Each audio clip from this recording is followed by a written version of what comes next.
một sạp dùng đồng tô độc đấy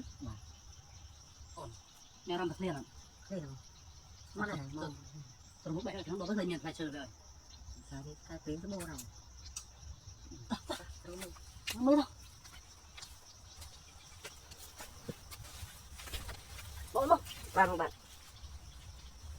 đi ô này tiền đây bạn tiền ô sạc xì điện đấy ọt rồi đấy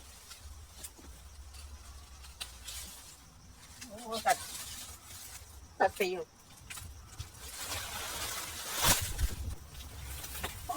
bạn mình phải chơi đấy không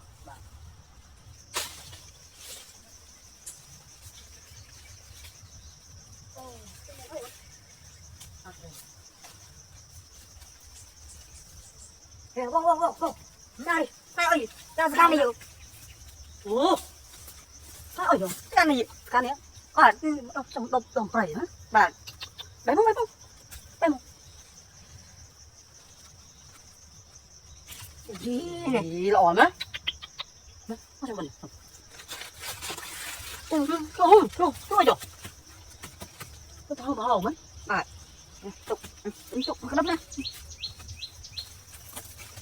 độc phải á Bạn.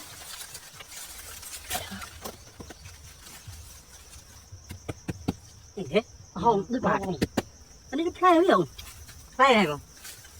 làm mấy nó chuyện Nè. Đây đây không? yêu chứ đi Ya. chứ bằng chui tay Bạn.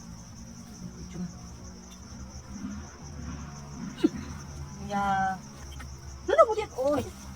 một tay chứ mọi Đây. bạc đơm đi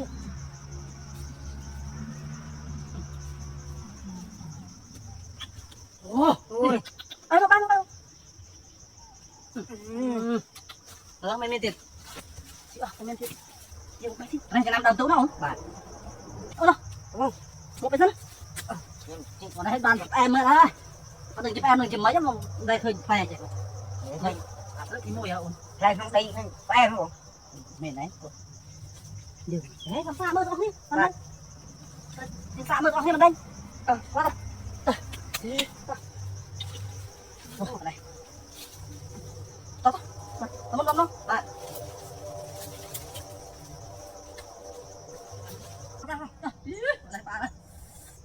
Bạn cái rô play TV tiếp đây. nào scan điện là nó đổ nhở ô mẹ đợi cái đào này nó rồi đâu Đi đâu?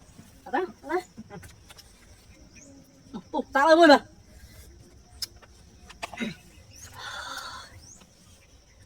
mẹ sợ sao sai phim thì đó như này mẹ sợ chứ không thằng mày mà đi Dạ. nó sợ này Tôi sao?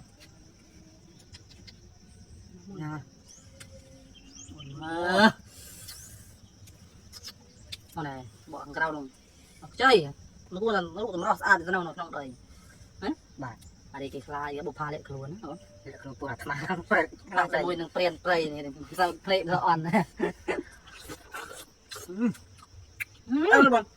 em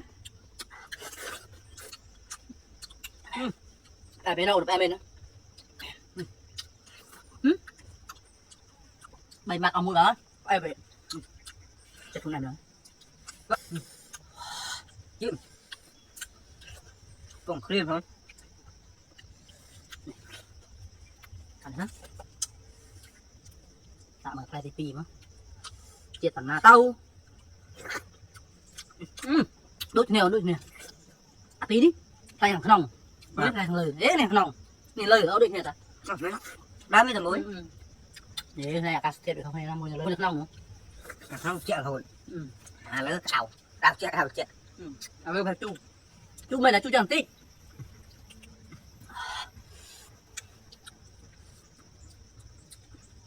anh nhoi tao làm hả Đắng. này ôn tụng mùi thì nhoi nhá Bà tụng nó nghe nhá. được này nhẹ mùi ở bên này mồm á Nó đang tu ra rồi mình. nó được em thì nó không đầy